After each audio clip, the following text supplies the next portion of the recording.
Turf Talk with Drew Miller. On this week's episode of Tiger Turf Talk, we host Mr. Karl McDermott, the head groundsperson of Lords, the iconic pitch of the incredible sport cricket in the UK. It was such a phenomenal episode because there was so much discussion on how differing things are going on, not only again in just the management practices, but how similar we are when it comes to the industry as a whole, especially when it comes to the future. We had a great discussion on how different ways we've been trying to figure out how to bring younger individuals, similar to kids in our program, to this incredible industry and to grow, not just by ourselves, but with the future of what could be and what we hope it to be. It's just a phenomenal episode with such an incredible person. It's always great to make great connections across an international space, and Karl's such a great guy with such great talent, and it's incredible to hear the work that he does and to hear it in such a unique space, with cricket being a completely different game when it comes to the playing surface and how critical things need to be in order for the players to be successful, as well as the grounds crew, and we can't thank Karl enough. It was an absolute blast. We hope you enjoy this episode of Tiger Turf Talk.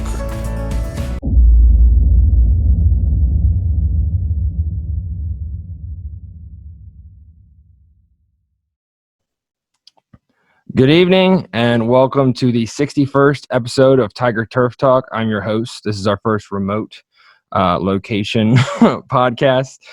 Today we have the honor of having the head groundsperson at Lords working for the MCC, Mr. Karl McDermott. How are you doing today, sir? Hey, I'm good. How are you? I'm doing great. Excited to hear about your career and everything that goes into what the iconic place of Lords does for the sport of cricket. To sort of start off, because a lot of people don't truly understand what it takes to maintain, again, a cricket pitch with the clay in the middle and everything. I actually had the honor of seeing it be input to a field here in the United States at Citi Field where I used to work. And it was just crazy, just the overall idea of the clay right in the middle of your grass, and you're like, well, this is everything against what we know.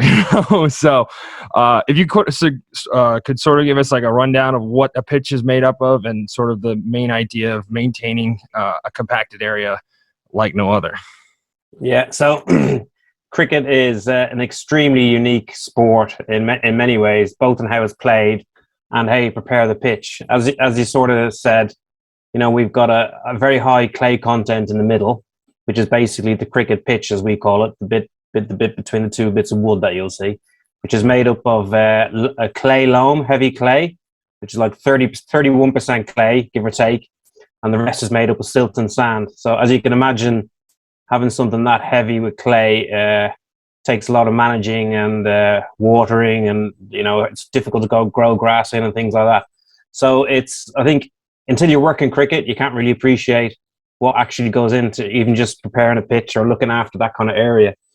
I suppose in layman's terms, here, and the traditional way we build that pitch, it'll be of about 12 inches, which is about a foot of compacted clay all the way down, that heavy clay with a gravel bed underneath there, just to help with any sort of drainage that gets down there.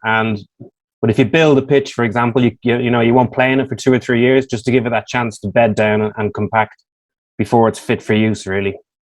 So it's crazy. I sort of describe it as we spend half the year during the winter trying to make it look pretty, and then the whole summer absolutely beating the living daylights out of it to play cricket on it. We sort of end up, preparing a single pitch takes about 10 to 14 days. We water it heavily to get water down the profile to about 3 or 4 inches maybe, which takes time. And then we start rolling it with anything between a 1 ton to sort of 2.5, 3 ton roller, which, as you can imagine, is not very good on the grass either, really.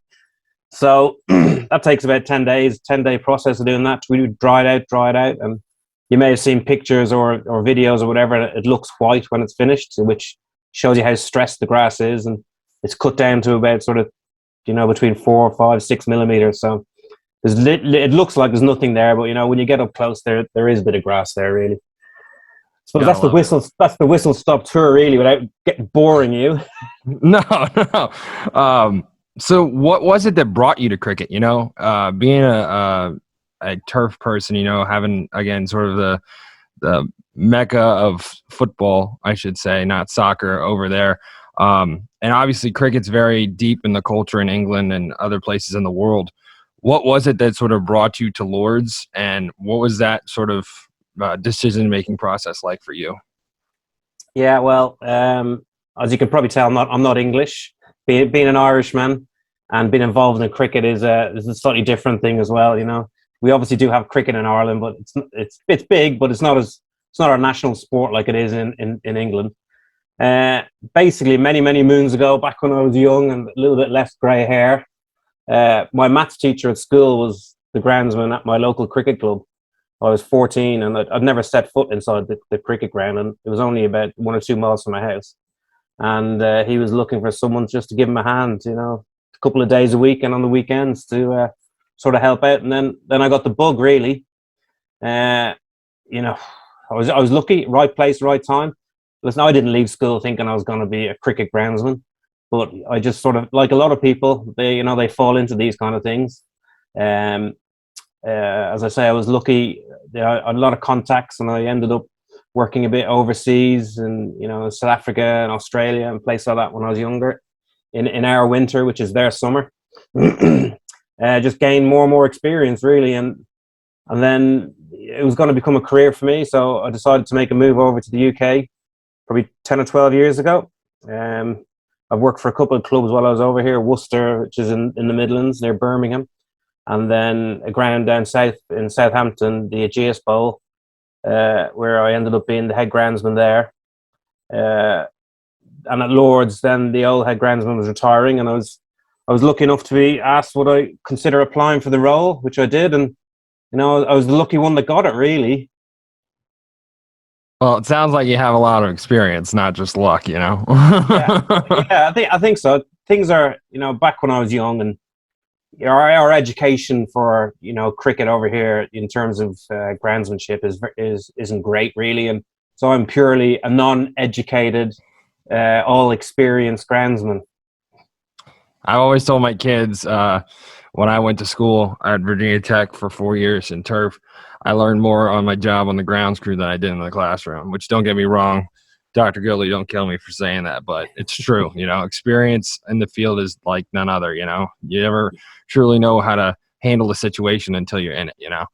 No, definitely, and I think I've learned from my mistakes, of which I made plenty. And cricket pitch has been so intricate and unique. It's very easy to get it wrong, and when you do get it wrong, it's not just like you've overwatered or underwatered. It affects the whole game. Absolutely. Which, you learn quickly. I'm sure.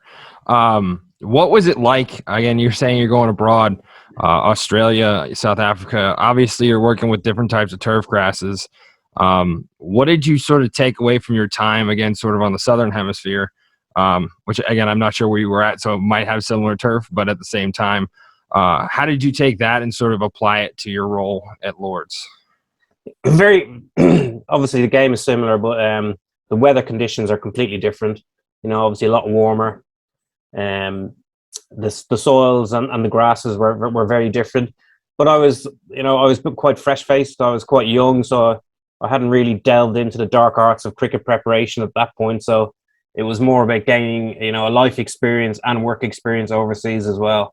I think you do take some little things away, but with the weather conditions and the way they prepare a pitch being so different to the UK, there are similarities, but they're very different as well.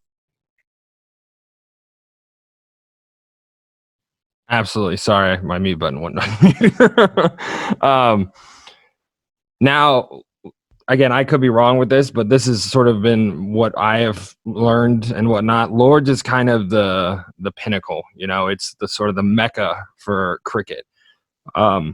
With your time and everything, the dedication you have to becoming an experienced groundsman, what does it mean to you to be the head groundsman or groundsperson, I apologize, for, again, sort of where all of cricket fans look towards, enjoy watching, and just being a part of, again, sort of that really great culture that comes with cricket.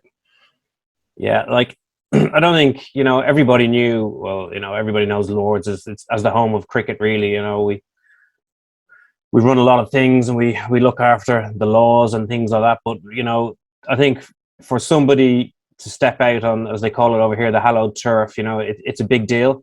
So even from the seasoned international professional player to the guy that just plays down in the local village, to get a chance to step out onto the grass is an amazing experience. And I knew that from the outside, but I think firstly being considered for the role was a massive honor.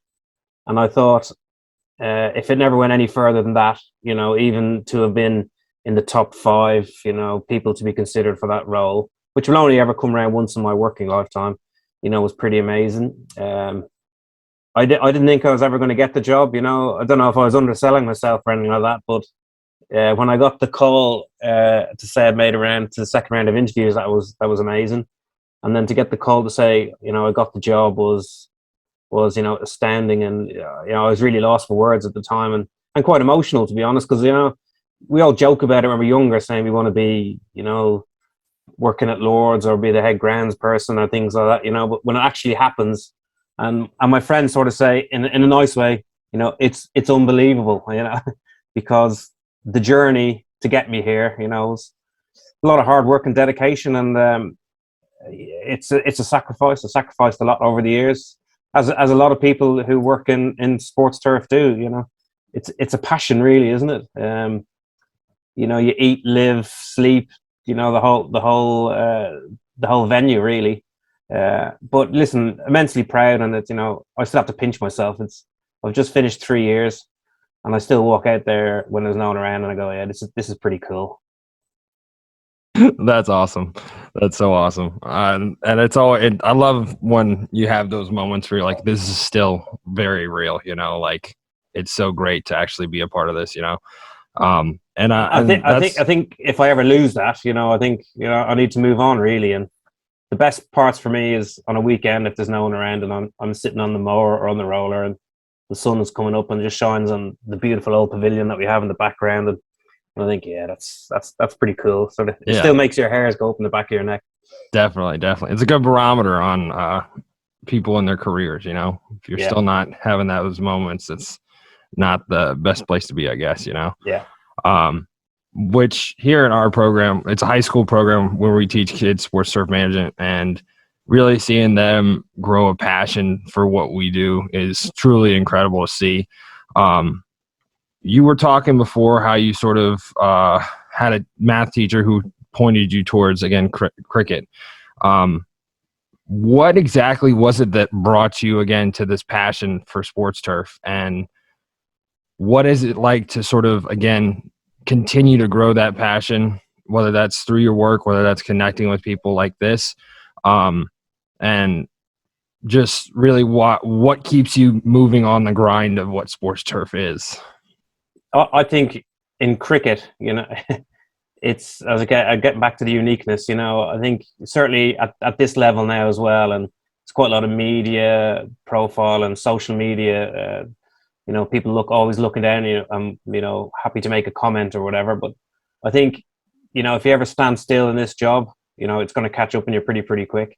And also, I think, being at Lords, we strive to be the best cricket venue in the world, and I think as long as we're always continuing on the upward slope, especially from the pitch point of view, that sort of drives me on. And getting back to the pitches, you're only as good as your last bad pitch, because players very rarely remember the good pitches.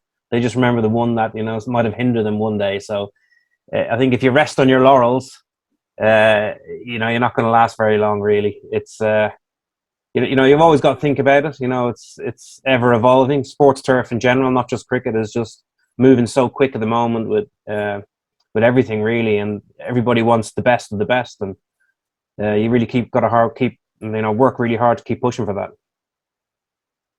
Absolutely. One of the things that I'm always interested in with the people we talk to, you obviously had a lot of experience, and again, internationally and all that. Is there one thing that you took from, again, maybe one of the greatest lessons you learned, whether that was through failing, through a person or anyone that had a huge impact on your career? Is there one lesson that you carry with each and every day, always sort of reminding you of what needs to get done, how to keep working through the difficulties and all that? What is that one lesson, and why do you carry it with you? Yeah, I think there's probably a couple of things, really. One thing for me is, and people find it hard to believe now because I'm quite chilled out these days. But when I was younger, I was pretty grumpy groundsman. Everything would irritate me. If guys scratched the pitch, if guys were kicking a football around, not playing cricket, or just doing stupid things that really get on groundsmen's nerves. As you know, in every sport, they do that. And I think I was quite hot-headed, and I'd bark quite a lot. And I think soon realised, listen, it's irrelevant, really, those kind of things. So I had to chill out, really, or else it was going to put me in a grave, probably. So that was one thing. I definitely always just take a step back and just take a breath. Things are never that bad, really, and the little things that really get on your nerves, are insurmountable when you think about everything else that goes along with it. I think another one from my previous boss when I worked at Southampton at the Aegeus Bowl, the old head groundsman. He was pretty brave in everything he did in terms of cricket. So, go with your gut feeling, but make sure you've done everything to make sure that that gut feeling can be backed up with with good process and practices, really. And if you need to be brave, just to push those boundaries a little bit, don't be afraid to do it. Again, if you get it wrong, you'd only do it once, and you probably learn more of that experience than regretting not doing it, I think. Definitely. Are there any real big mentors in your career that sort of changed the outlook of what you did and how you got to this point at Lord's? Yeah, I think, in terms of cricket, we have, without overcomplicating it, in the professional game, we've got 18 venues, they're called counties, but they're like teams, really. And, we're all a pretty close group. Most of us are around about the same age, with a couple a little bit older. We have a WhatsApp group, and, we're in regular contact with each other daily and weekly about, practical things or things that are really annoying us. And it's like a sounding board, really. I think I look up to all those guys. We pick each other's brains a lot, and, just because I work at Lord's doesn't mean I know everything. I certainly don't. You're learning every day, which is the great thing about sports turf. You do learn something new every day. So I think those guys are really people that I lean on and rely on for a lot of help and consideration.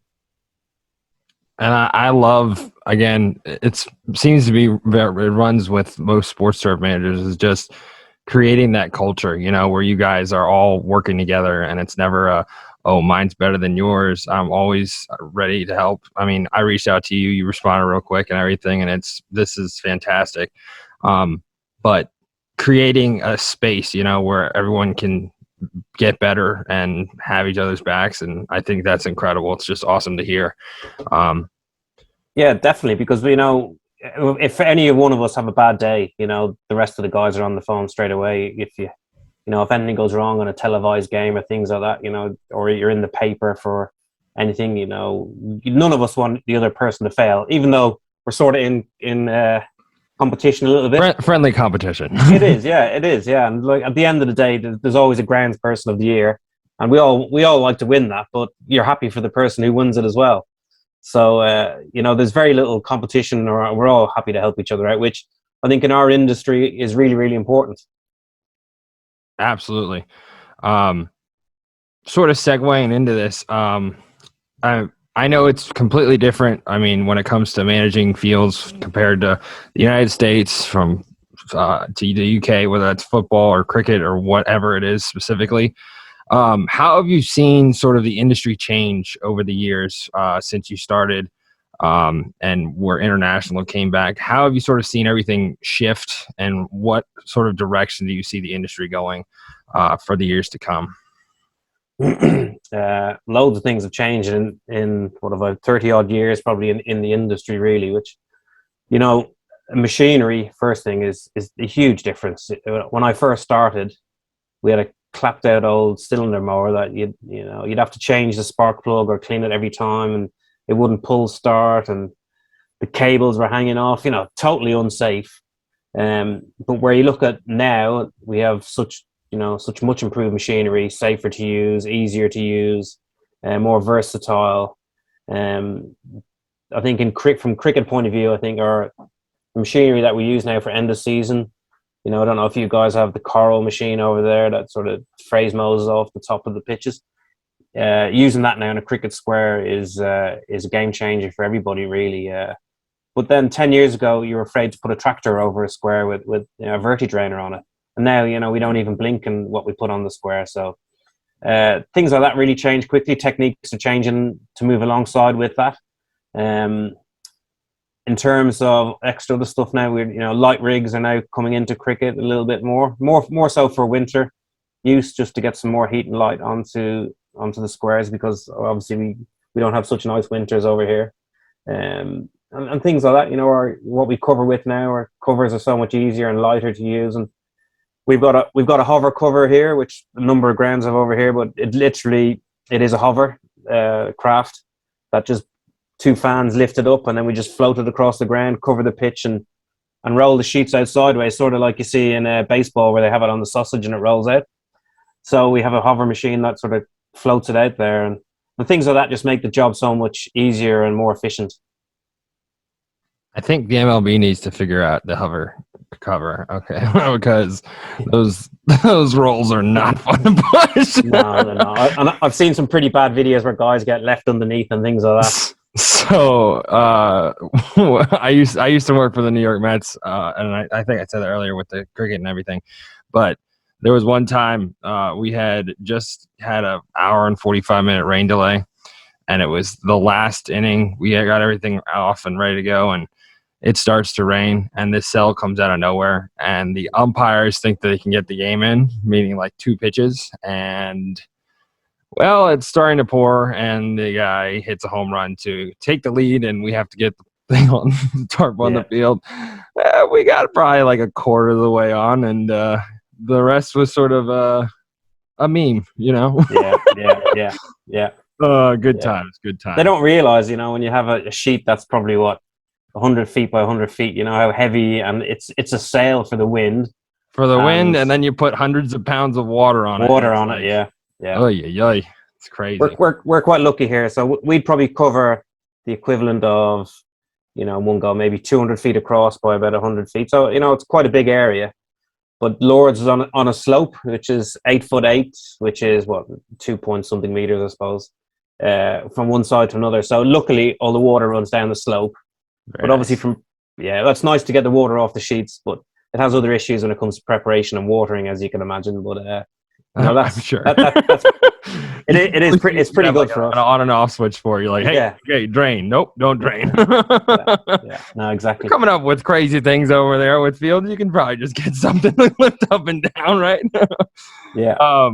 Something that goes to, again, what grounds crew makes up. What are you looking for in a young and up and coming groundsman? Groundsperson. I apologize for keep doing that. But for kids like mine who would be interested in maybe pursuing something like this, what are you looking for in that person, and how do you sort of come to the decision of hiring them for, again, a position with you at Lords? It's it's a huge problem at the moment. I was at a seminar about a month ago, and that was one of the main topics of conversation. How do we get young people into sports turf industry? Cricket has a big problem with getting young kids into the game, because we are seasonal, obviously, but our season, we're busy from probably mid-February up until mid-October, but it's pretty full on. 7 days a week, sometimes 12, 14-hour days, and that's regularly, because it's so we play some of our games are 4 or 5 days straight, and then you might go into an evening game a couple of nights later, which is under floodlights. So if you think, who wants to do that? There's not a lot of money in the game over here for for ground staff. So, you know, you're not getting paid. You're not going to be a millionaire by cutting grass. And kids are finding other jobs to do for, you know, more money and less time at work. And get back to the passion thing. I think we need to find people with passions. But I think it's my job as a manager as well, that anyone I do meet and is interested, that I encourage them and not just have them, you know, down the back of the shed, cleaning up, sweeping the floors, or shoveling the grass into trailers. You know, they're not going to keep it up. You know, I think the reason I kept it up was because I got an opportunity to do everything at a pretty early age, and I really got my hands dirty and learned how about pitch prep. When it comes to the original question, sorry, off on a tangent. You know, you're fine. anyone that applies for a job here or in previous places, you know, you're just looking for somebody, you know, great if they have qualifications behind them, but experience, I think, for me is a big thing. And, you know, I really encourage anyone to go out there and get work experience, or if an opportunity comes around, take it. You never know where it could lead to. Me going to South Africa and Australia was something that happened just by chance, and it was a great experience for me, and it looks pretty good in your CV as well, you know, when you put it down there. But as long as these guys have the passion, and I make no secret about how long the days and weeks, you know, are, and how much that you're going to lose your free time during the summer, even though we try our best, but sometimes it just overruns. I think then the cream sort of rises to the top, and the guys who are really interested, you know, really do shine, and then you soon realize after a week or two if these guys are going to, you know, succeed or not. And luckily, I love how you brought up the whole concept of bringing in youth, because I'm not at my normal setup, but I'm in Ohio right now at a Ohio Turf Foundation conference, and I was presented yesterday exactly on what you just said. You know, I think the biggest issue we face is the fact that a lot of industry professionals want help, you know, and they want kids to come in and do the, pardon my French, the bitch work. Yeah. I probably shouldn't say that, but battling that again at a now an international level is really hard, because it's important to understand these kids could possibly do well. It's just when they mess up, people don't have time for it, is what I normally see. And it's sad, because it truly does turn kids off from wanting to do this, you know. And I think we do a pretty good job in our program of sort of facilitating that time where, again, they're raw, they're learning, they have mistakes. It's not the end of the world if they mess up. It's just really easy things that we can sort of prep our students on to then go work on a golf course or on a grounds crew, and have those sort of showing their boss moments, like, hey, I am very capable, use me, you know. And not just on the sweep in the shop and weed eating the fence line and all that. So I also make sure they're aware of the fact that they're going to do that. You know, you have to work your way up in any job. You know, you don't become an engineer and you're the head guy on a project coming out of college, you know. Definitely. So, and I sort of have a theory that I wouldn't ask someone to do something that I wouldn't do myself or haven't done in the past. And, you know, I try to chuck them in at the deep end, and people sort of go, whoa, this is my first week and you're letting me, you know, cut a pitch out in the middle of Lords, and this is crazy. And I said, yeah, but this is the only way you're going to learn, because, you know, it's funny how, you know, you put your hands on the mower at Lords and all of a sudden you start shaking, you know. I think this is a pretty big deal. But, you know, they need the experience, and that's the only way they're going to get it, really. And it's my job as a manager to make sure that they do, and that sort of promotes interest amongst the team as well, really.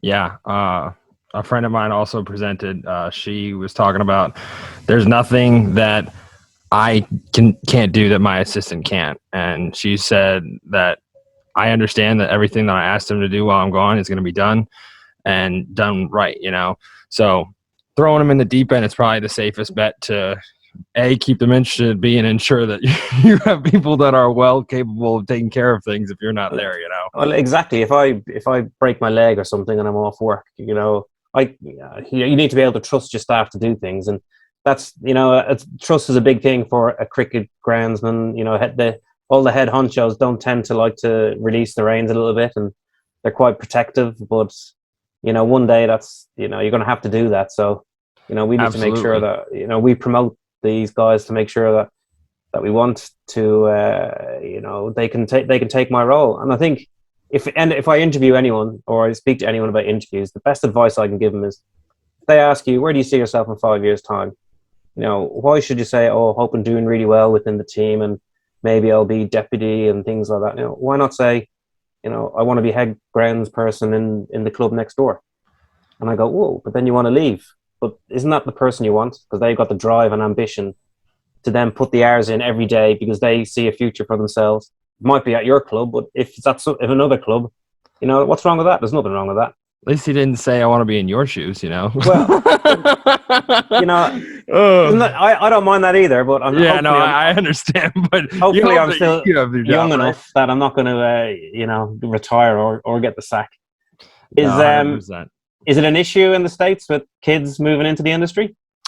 Yes, it's very, very much it's up front and center in a lot of our conversations in the industry. We actually, so STMA is the conference. I think, do you know Pam Sherritt? She's at Ohio State. She's from England. And she was talking about, I think it's Saltex is what you guys have. Sort of the conference in the U.S. and the general session, so the introductory presentation, is a panel of professors, industry professionals, and then me, which I still don't understand why I'm on it, but still. It's about finding the next generation of sort of the sports turf managers and how are we going to keep them and retain them / again, grow that interest, I think it's pretty present in the during the COVID time that there are so many people that need us and understand now that there is a need for skilled professionals in this industry, having people at the professional levels, ensuring that they're actually going to do well for, again, the safety of the players and whatnot. So I think the goal right now is not only getting more youth into it, but also becoming more aware to sort of society in a sense, which I think you guys do a phenomenal job in England. Whether that's I forget the week that they did it, but they had like a GMA did like a week of celebration. I thought that was incredible, putting that out there, understanding like the significance of what you guys do. And I think there's also a more greater appreciation for the pitches. There isn't people storming the fields after games and all that. And it's definitely one of the leading issues here in the United States, and it's something that they're trying to address.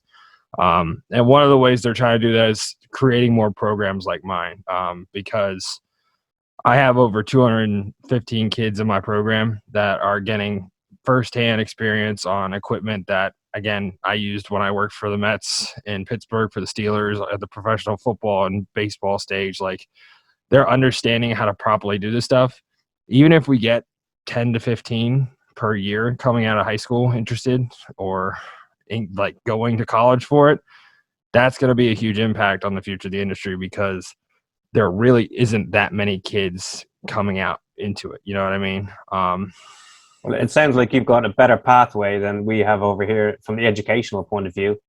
You really have to work hard to go and find, we couldn't go to uni for 4 years and things like that. Well, you could, but it's not as readily available as as you think it would be. Plus, you want to get into the workforce as well. This is the other thing. Those kids that start, like me, you're starting when you're 14, 15, 16, just during your summer holidays and things, and then you get the passion for it, really, don't you? Yeah, absolutely. I've had a few kids they're already, like, I think one of my seniors is in their third year or fourth year on a golf course, and it's like, man, you're like a 1,000 miles ahead of me when I was starting my career. Like, you guys are so set. It's like not even funny what the opportunities are facing you, whether that's go to a 2-year degree or don't go to college at all. You have so many different things that you are, again, sort of awarded with your hard work, and it's been great to see, and hopefully we can continue that.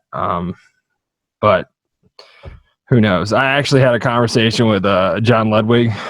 They just opened up their sports turf academy, and he trying to talk about how to get it in the younger classrooms and whatnot, and sort of how we developed ours, you know.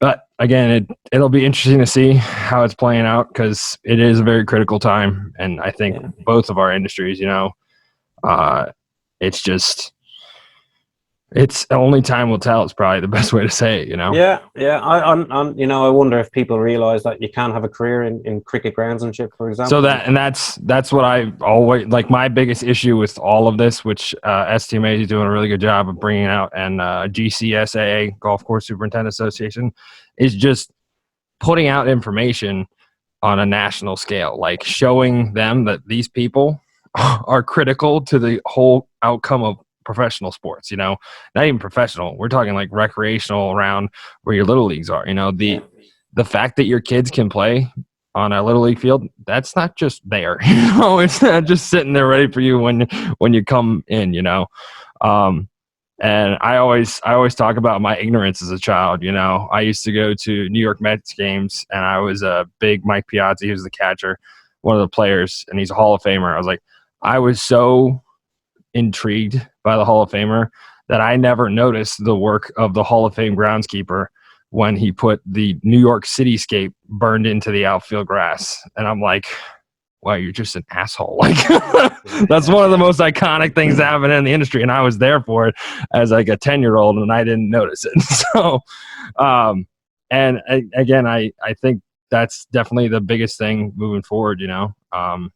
And for cricket fans, I mean, I'm sure there are thousands of kids that are huge cricket fans that, if there's a way that they knew how to stay in the game and even really be that close to the game as a grounds person, you'd have way more people coming around and trying to do what you do, you know? So I think that's the biggest thing. It's just definitely. And I think, you know, for me, I like to champion our industry and highlight it. And I always sort of say, if I'm anywhere, you know, doing a talk or seminars or anything, I always say, listen, the gates of Lords are always open for any of you guys, no matter what level you work at.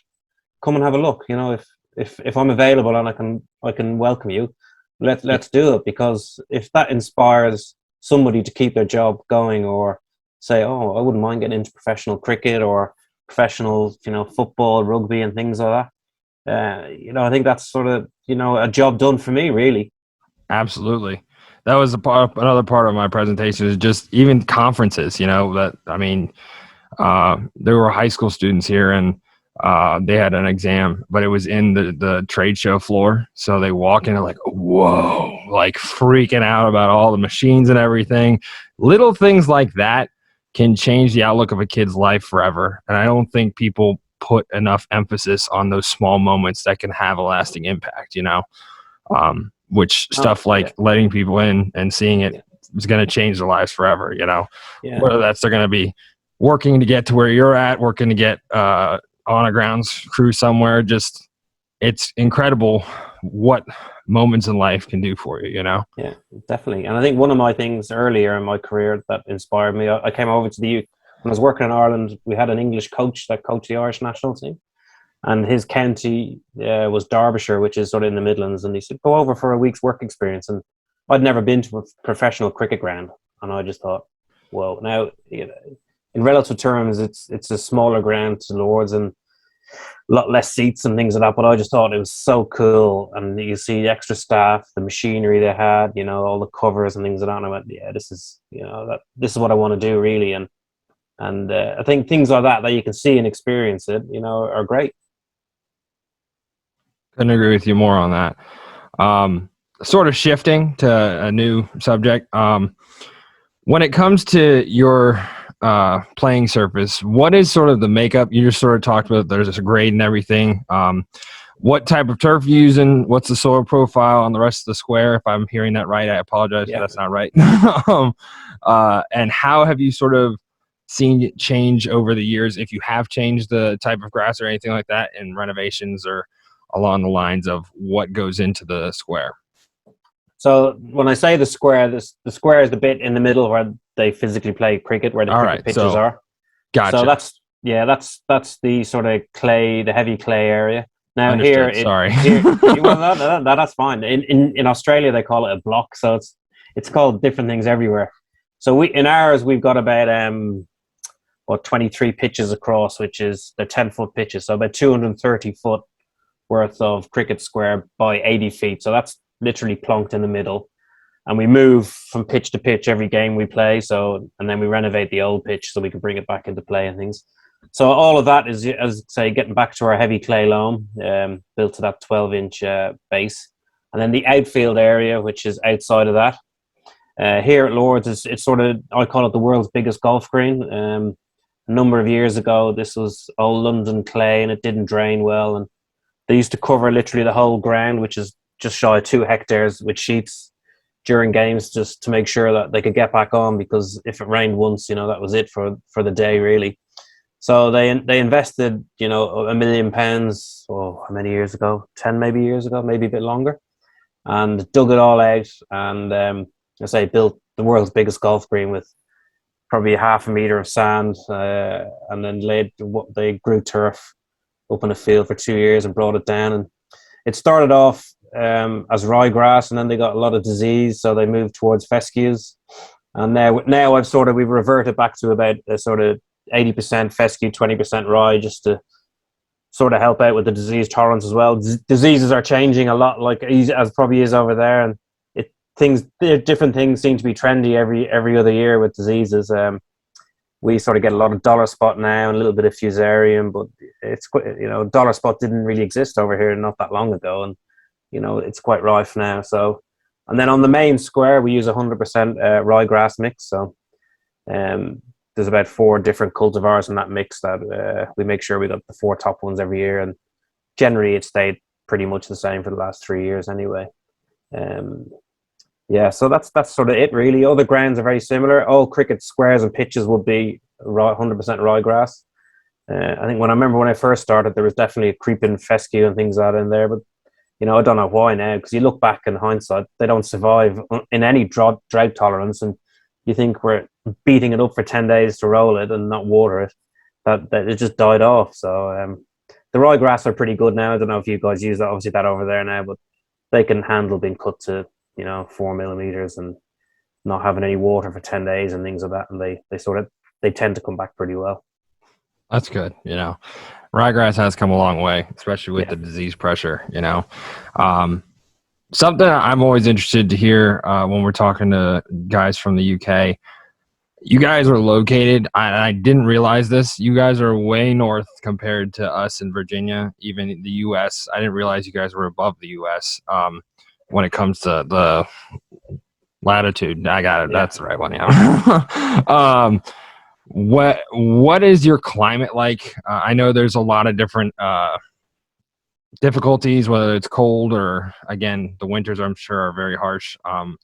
And then how exactly, again, how is it conducive to ryegrass? Again, you said it's gotten way better and everything, but when we talk about the damp, the cold, all of the things that ryegrass hates, you guys have. But again, some of the best fields in the world are in the UK.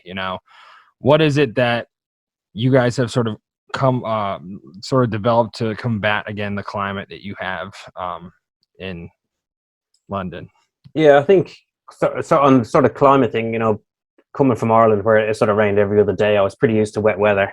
And then when I first moved over to Worcester, which is a sort of Midlands area, and then I moved down south, but the difference in 3 hours drive in terms of weather was, it was pretty significant. It's warmer down south in the UK. Southampton was pretty good, as by the coast, and London is the same. It's sort of got its own little microclimate. If you ever follow the temperatures, London always sort of seems to be the hottest place, probably because we're smack bang in the middle of the city and things like that. But we're pretty lucky down here. We've only had 1 frost so far.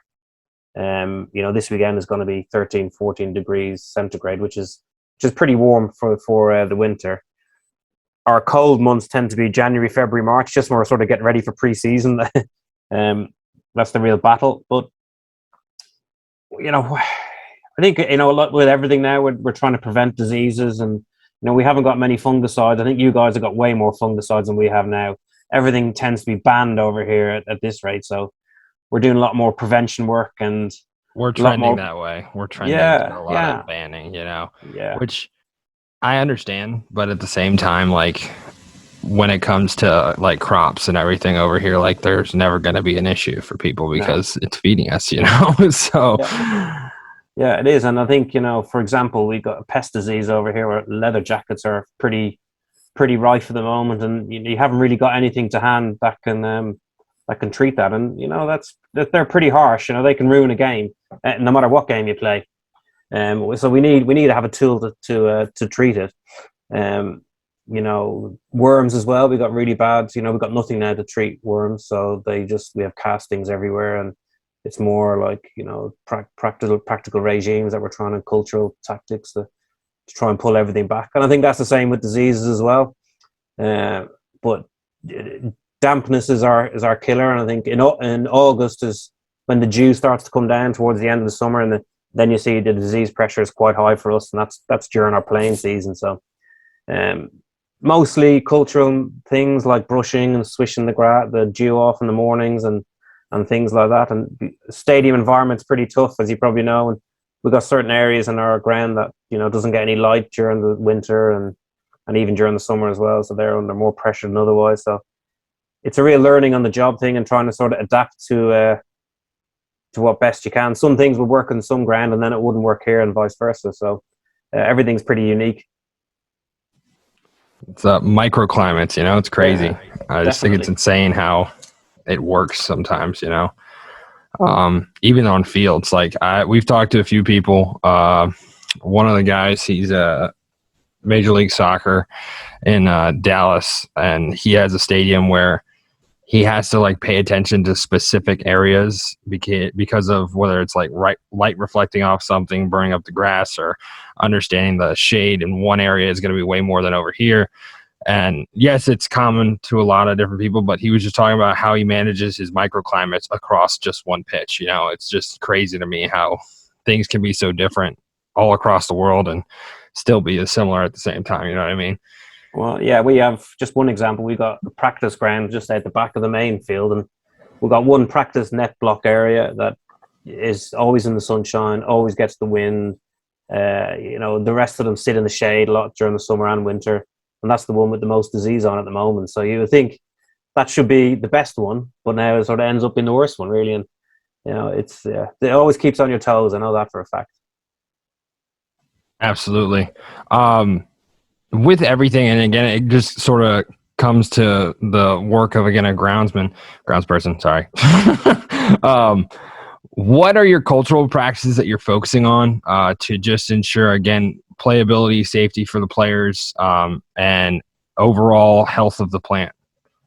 Yeah, I think, again, that's probably another thing that's changed quite a lot now, because the machinery is a lot more available to us. Either, we can buy it, or in my example, I hire a lot of kit in now because being in the middle of London, we've got absolutely no storage, So, aeration machines, we hire in and do all the work ourselves, and regular aeration, we regularly verticut and clean out the plants everywhere, quite a lot now, probably weekly and things like that. So just to try and keep it as healthy as we can, really. And you nearly got to be cruel to be kind, as you'd always think you got to make things look worse before they actually look better. And the short-term losses, the long-term gain is a lot better for that. And we just try and keep things as healthy as possible. And we're in sort of a tricky situation at a venue like this, where it's always got to look pretty. It can never look stressed or anything like that. So we do all the wrong things to keep it looking right, because we water every night just lightly. It doesn't get to a depth or anything. Then you end up with a little patchy layer on the top and all those kind of things. So our cultural practices with sort of cleaning the plant out as much as we can sort of tries and helps us sort of negate all the bad things we're doing, just to make sure it looks pretty all the time. Hey, as long as it's looking good and playing well, it's all that matters. Doesn't matter what you're doing. Yeah, that is the thing. And I think, our outfield area was quite thatchy. We've hit it pretty hard with end of season renovations, but because it drained so well, like, we did a test last year, and it was, in some areas, it was 300 millimeters an hour, which is a huge amount. It's, I think our guidelines are 30 millimeters an hour, so we're 10 times over that. And because it was draining that well, I think the thatch layer sort of didn't really matter, but if we weren't draining that well, it then causes a problem, doesn't it? So So, what I think, it's like everything. You just got to keep an eye on things and try to keep things moving forward. Absolutely. Has there been any new practices that you've seen in the industry and sort of adopted that in a way? I don't know, something along the lines of maybe hydro seeding or stuff like that, where again, it's just, I wouldn't say it's not necessary, but it's just something that was discovered and created and sort of, you know what, it's kind of a good idea to use. Maybe we'll implement it here and there. Has there been anything for you like that, or any practices that are new to you compared to your past jobs? I think probably the biggest in practice terms, rolling. We spend a lot of time physically rolling the pitch. So as I say, sitting on a 3-ton roller, just going up and down on an 80-foot strip by 10 feet. When I first started, you would sit on that roller all day, non-stop, just going up and down at pretty slower than walking pace, literally snail's pace. Because we all thought we were trying to make the pitch harder and harder and harder. There was a study done not that long ago that proved, if you're on the pitch more than 10, 15, 20 minutes, you're not making any impact. And I think everybody now has sort of come that way and thinking you can roll less and get better results. You just got to roll at the right time. I remember when it came out, and you think, and you get off the roller after 15 minutes, so you think, well, this is wrong. It just does not feel right. And you didn't. It took me a while to trust that process of saying less rolling at the right time is better than sitting on it for 2, 3, 4 hours a day like that. We all used to do. We were all guilty of it back in the day. And I think without, pushing that, that report that came out, we never would have realized it really. And I found that when I first came to Lords as well, all the guys are pretty seasoned here. They've been here a long, long time. And, me getting them off the roller was a big battle for them as well. And me, saying, well, we've done enough, time to get off. And that's probably one of the biggest changes in pitch preparations, I think. That would be like taking away my happy place, This is my 3 hours of thought, Well, when I was younger on my own in club cricket, you'd have to go in at 6 a.m. just to make sure you got all the rolling done on the day, because you had to cut everything and stream and everything like that. Prep it before you actually roll it. Yeah, definitely. And I think people don't realize what goes into a cricket pitch preparation. And we had when I started in 2019, the guys from Wembley football stadium came around, and they're all really good groundsmen, but they'd never even dealt with cricket. And when I explained to them what goes into preparing a cricket pitch and what we do, like, they were literally speechless. Their jaws were. Carl didn't have anything to say. Yeah, he did. No, but the coolest thing of the day for me was when they walked in and they came around onto the ground, and they all went wow, and I think that was pretty cool. But then someone they couldn't believe what we do to the grass to get it in the state that we can play an international fixture on, it's an eye-opener. I think that's probably one of the good things about nowadays, that we can share our experiences like that, and it's to say, just moving the industry forward, really. And I love how, again, like, you're talking about seasoned professional, like, he's done it all, he's seen it all, and just having something like that moment where, like, wow, this is right down the road from us, and this is completely different. And I think that's what's so great about turf. There are so many different things that you can do, and even within, again, a sports turf setting, like baseball groundskeepers are way different than football groundskeepers, and seeing the differences and all that is just, it's what I loved about my jobs, and being able to do that. So yeah, I love that. There's been an emergence of a lot of new technologies, and you sort of talked about it before, like soil sensors. Even now, people are coming out with autonomous mowers. I'm sorry, I'm not going to trust it. Like, I understand that the science is sound, but I'm not getting cut by a mower that was like, oops, my bad. Has there been anything that you've been able to implement at Lords, and is there anything that you might want to implement in the future, whether that is, like, again, soil sensors or anything like that? Yeah, I think we're just about to buy. We bought a light rig, so that's not here yet. That's on the way from. It's been built as we speak. So I think it's going to be a bespoke one for cricket. Whereas before we've trialed some of the football units and things that weren't really suitable for a cricket field. So with sort of, I don't know if you've seen the ones at Wimbledon that span the courts over there. It's a similar style to those. And I think that's, lights on cricket grounds had only been around about 2 or 3 years. A couple of other grounds have them, and we're starting to see the benefit of that. Soil sensors, there's a couple of new products out over here now that we're probably going to start looking into. I think they may not be quite there yet, so I might just give it another year and let them find out elsewhere what works and what doesn't work, and then we'll step into that. But we're cricket's still quite traditional, and we're not quite up to speed like, say, Premier League football clubs are and things like that. We just we haven't got the budget that those guys have either. The money that they obviously have coming in and things like that, they're probably a little bit ahead of us. But from a cricket point of view, at Lords, we want to be leaders. We want to make sure that we're at the front of any sort of new technology and things that come out. And I'm always encouraged to sort of to push that. And if I have any sort of cool and funky ideas, and the club will always listen to it, and they'll probably back it up. And it's about finding the time to do these things. It's so busy during the season, and monitoring and all that kind of stuff is all relatively new for everyone now. And we need to make sure that when we do it, we do it properly, really, I think. Absolutely. Something that a lot of people don't really see, and again, we're talking again about sort of bringing groundsmen into light. Groundspeople, sorry. I'm really sorry. No, that's number 17. I've done that probably 17 times. Bringing all that to light, but there's so much more to, again, what a grounds person does. Got that one. Here we go. Could you sort of discuss sort of, again, behind the scenes, not really grass related things? We're talking about business management, budgeting, personnel management, understanding how to ensure that you're getting the most out of your guys while at the same time saving money so that you can put funding towards other different things. And how that's sort of developed over the years to the point, again, where you're here at the head grounds person job at Lords. And what has been sort of the best parts of those things, and what has been the more difficult things you had to deal with? Yeah, I think I always sort of said the best job, I still do think it, the best job in the world is as deputy. You get to do all the cool jobs and the pitch prep, but if things go wrong, it's not your head on the chopping block. And if you've got a difficult member of staff or anything like that, you don't really have to deal with it like a head manager does.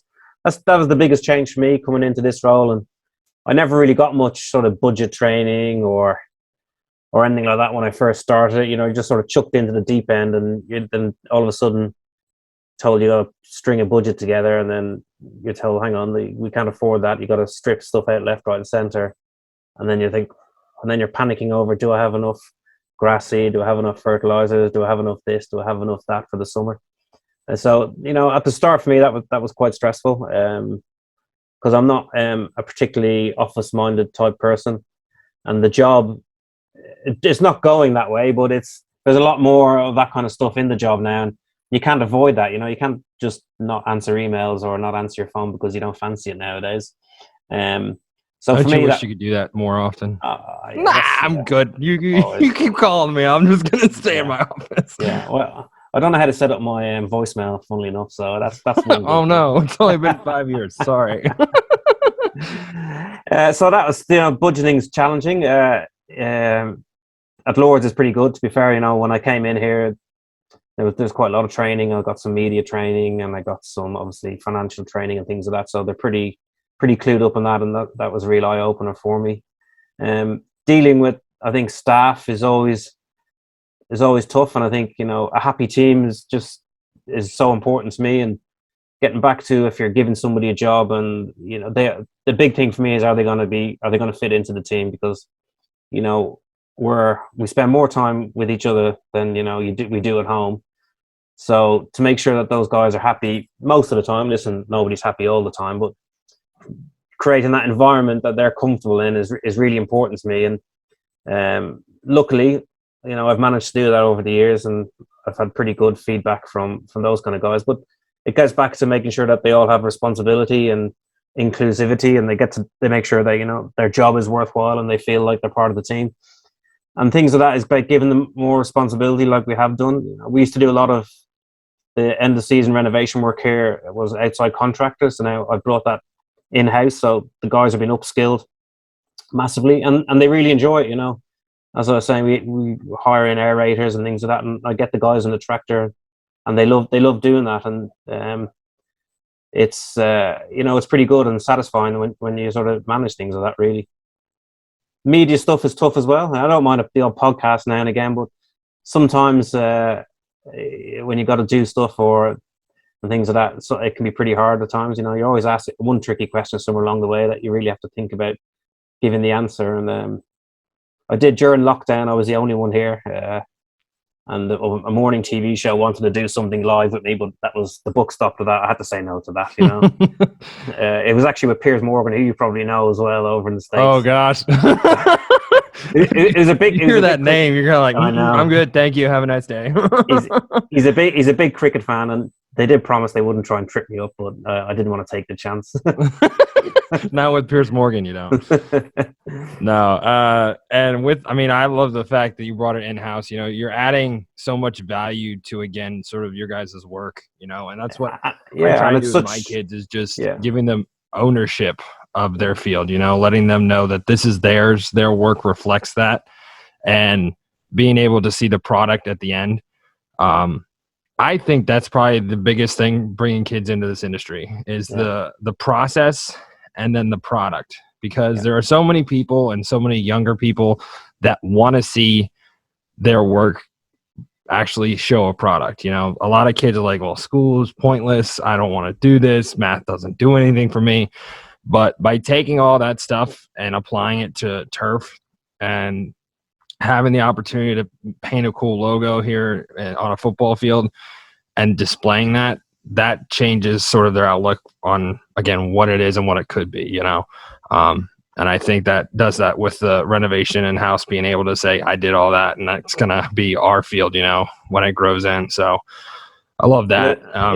And there's nothing cooler than seeing that first seed pop, 7 or 8 days later after you've renovated an area, and it gives them ownership and a little bit of pride towards it as well. And then you end up being more than a grass cutter, which it can happen very easily in this industry. There, you just end up sitting on a mower for 5, 6, 7 hours a day, and you don't really get a chance to sort of experience other sides of the job. That's my happy place. I will say that mowing is fantastic. It's my escape. Not for me. I don't mind. Really? I don't mind sitting in the tractor doing verti draining for a few hours, but I can't sit in the mower. Gotcha. With everything, obviously the cultural practices are different in a sense between the U.S. and again, the UK, and it seems to be even through football and cricket. I think Karl said it's a cylinder mower, right? Yeah. The pedestrian is what I called it, and he was like, no, it's a cylinder. I'm like, okay, yeah. You guys use sit-down mowers. In a sense, it's similar to that, but there's a roller on the back, correct? Yeah. What is sort of the idea behind, again, sort of adding different things in comparison to, again, your friendly neighbors down the road that are doing a little bit different for your purposes as a cricket?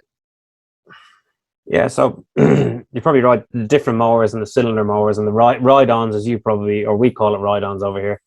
Whereas we don't use a ride-on mower, so to speak, to cut our grounds. We have those cylinder mowers with the trail seat behind it. Similar to the ones that you see in football grounds, where they walk behind. We just, at least I let my guys sit down and they can. You're a very nice person. Let me tell you that right now. I don't do that. I don't let them do it in the winter. I just have a little walking time, but. At least part of the year they're okay, right? yeah. No, exactly. But I think everybody does things differently, and it's a lot of it comes down to budget and what the guys can afford in machinery and manpower. We could probably have one ride-on mower, but now we've with one man, but we tend to use 3 guys with mow the outfield. So obviously it takes more time, but the finish is so much better, I think, in my view. And that's what you probably need, really. It's like everything, isn't it? You need investment in manpower. A golf course looks great when you have somebody who can clip the edge of the bunker all the time, but if you haven't got that extra man to do that, it doesn't look as good as it should, really. Absolutely. And if somebody wants to put money into things, then they'll actually work, you know? Yeah, definitely. That's the other thing, is just figuring out how to get the owners of these clubs and all these different things. Like, I mean, like John did. I mean, they put millions and millions of dollars into that turf academy, which means they're going to be putting the millions and millions into their fields and everything. So, that's going to make a world of difference if somebody could do that over here and throughout the sort of the sporting world. You know what I mean? Definitely. And everything needs investment, and I think sometimes, I've talked about earlier with the kids that they can earn more money down in the supermarket or have a better work-life balance is something that we sort of talk about a lot in cricket. How do you, my boss always says to me, have you got a work-life balance? I say, yeah, work, life, I think you need to make a T-shirt and have that on the back as you walk past them. I know. Just a little reminder saying, hey, work-life balance right here. And it's really hard to get, but the investment, and it's easy to say we all need to get paid more money or to make it more attractive, but if we paid a young kid coming into the game more money than he gets now, is that going to keep him in the job? We don't know, do we? So we sort of need to try that and get the kids get that passion. But it's really hard because they look at sometimes sort of pretty average professional players who are getting paid fortunes and who have, and you feel, listen, I'm doing a lot more work than that guy over there, and he's a professional cricketer or a football player or a rugby player, and some of those guys may not be even in the team and probably earning 10 times the amount that other guys are earning. That is true. And I this is my other big thing, is it's the grounds person that is the first line of defense on your investment. So I don't understand how, again, these sports turf managers aren't making more money. When you talk about ensuring the field and the pitch is playing perfectly, like, that's all on people like you, and it's just kind of baffling that they don't understand that, hey, maybe you should take care of the people that take care of your millions and billions of investment dollars in your players. And it's a huge thing in cricket because if we have an international match here, we've got a full house, and if something's not right with the ground, it isn't in any venue really, no ground, no game, no money, no people. And I think on a whole, the whole industry needs to sort of be reminded of that. And it's not just at professional level, is it? It's at recreational and down your local parks and things like that, really. Absolutely. Colleges over here, I mean, those are multi-million-dollar entities, like down at Virginia Tech where I went to school for college. I mean, they were putting $50 million into brand new facilities. I'm sitting here like, you're a athletic program in a college. You shouldn't have this kind of money. Like, what is going on right now? So it's interesting to me to sort of see how all that comes together. Yeah, and I'm pretty lucky here because the club, obviously, we're a cricket club, number one, and we want the ground to be as good as it can be. So I have the budget and the backing that I need to produce that. It sort of puts you in a no excuse environment then, though, doesn't it? Because which is right. But I know other cricket grounds don't have the kind of backing that that I do here, or the financial backing for sure. Absolutely, yeah. Which it's sad to see, but at the same time, when people don't have money, right? Yeah. So what are some of the fondest memories you've had when it comes to being a grounds person in cricket? Oh, it's mostly, I suppose, everybody, in my first year at Lords, we had, the World Cup was on, and we hosted the final, and England won it on home soil, which obviously is pretty good for everyone. And people always say, was that your highlight of your career? I said, yeah, it's pretty much up there. But probably going back to 1999, when I was working back in Dublin, which is, well, I literally worked at a recreational cricket club. We had no stadium, no stands. There's houses literally over the next fence, and the World Cup was in the UK then as well, and Ireland. We had one match then, so we sort of turned our little cricket ground into a stadium by bringing in 3,500 temporary seats and stands, and it was on television. Obviously, they built all the gantries for the cameras and all that. And I'll always remember that as turning a little cricket club into what looked like on television, a stadium, with the West Indies played Bangladesh live on television, and I was only young. What was I, 24 then? And I just thought, I think to this day that's probably my professional highlight. I always also wanted to go into Test match cricket, which is the longer version of cricket, which goes on for 5 days, and to prepare a pitch for England versus Australia in a Test match is a pretty big thing for a cricket groundsman. And I'm lucky enough I did that in 2019 as well, and sort of those kind of things, and along with the World Cup, are sort of the highlights so far. But here as well, also we host minor matches, and we have this competition called the Village Cup, which is a UK-wide thing that is for amateur cricketers and who live in a village of less than a certain number of people.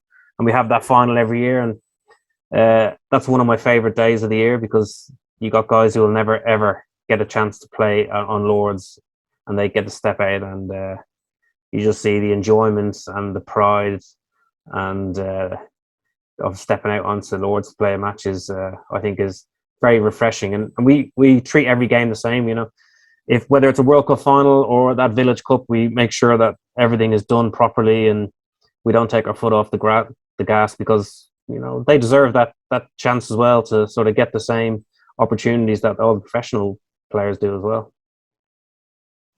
I love that. That's just so cool. All the memories you're talking about are just personal, instead of just big shiny things. Like I got to work the World Series, but some of the crazier things are when things went wrong, and you kind of came together as a crew and everything, and just having those moments are just some of the best things, to happen to me. So I appreciate that so much. So we sort of wrap it up on these last two questions, because it's something that is so valuable for our kids to know.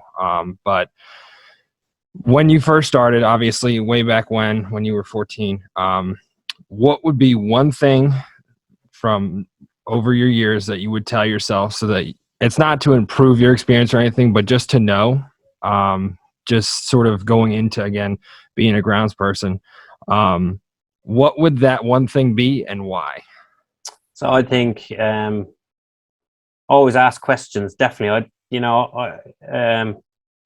I was younger, there was no sort of network or anything like that. There was no one for me to tap up and say, "Oh, how do you do this? How do you do that?" And I learned from experiences. But nowadays, with the things like social media and things, don't be afraid to ask a question, or badger someone. Say, "Can I come down, see your ground, or can I work for a week with you for work experience?" Then put yourself in an uncomfortable position. Listen, what's the worst thing that can happen? They'll just say no, but if you keep knocking on enough doors and asking those kind of questions, someone is going to open that door for you one day. And don't be scared. Everyone's a normal person at the end of the day. I'm not. I think none of us, any head grounds persons and managers I've met, are not ogres. They're all great guys, and they're more than happy to take any questions from anything. And there is no stupid question. I think you've probably done more seminars than me, but there's always people come up to you after Q&A and they ask you a question because they're too scared to ask it during the session. And yeah, that was a pretty good question, and everybody probably would have enjoyed if you asked that, because everyone was thinking it, wasn't they? Yeah, those are the funny ones. You're like, well, that would have been beneficial for everybody, but okay, here we go. And then the last question we always ask is, for kids in our program, they're thinking about taking that first step into the industry and pursuing a career in this. What would be your best words of advice to them for, again, sort of taking that next step, whether that's going to a college program straight out of high school, or maybe even going international and working over there with you guys? What would be your best words of advice for them? I think firstly, going overseas would be an absolutely amazing experience. I think I was a pretty shy young kid, and I went to South Africa, and I'd never been outside, of Ireland and the UK. So for me to go over there was an amazing experience. And if anyone gets that opportunity, just take it. You won't regret it, even if you think, I'm a home bird, or I'll get homesick and things like that. Just go into that uncomfortable area, and people will look after you when you're away.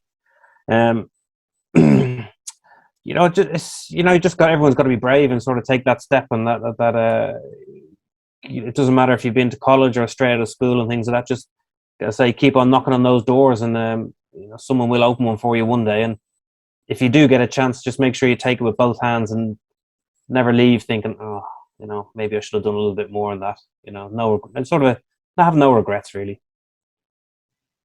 That's awesome, because there are times where I've had moments in my life that I just I'm like, you really messed up there, like what could have been if you had done that.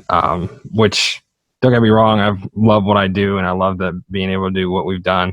But it's always, there are some pivotal points in my life where I messed up real bad on something. I'm like, what could have happened, But I just want to say thank you so much for coming on. This has been phenomenal.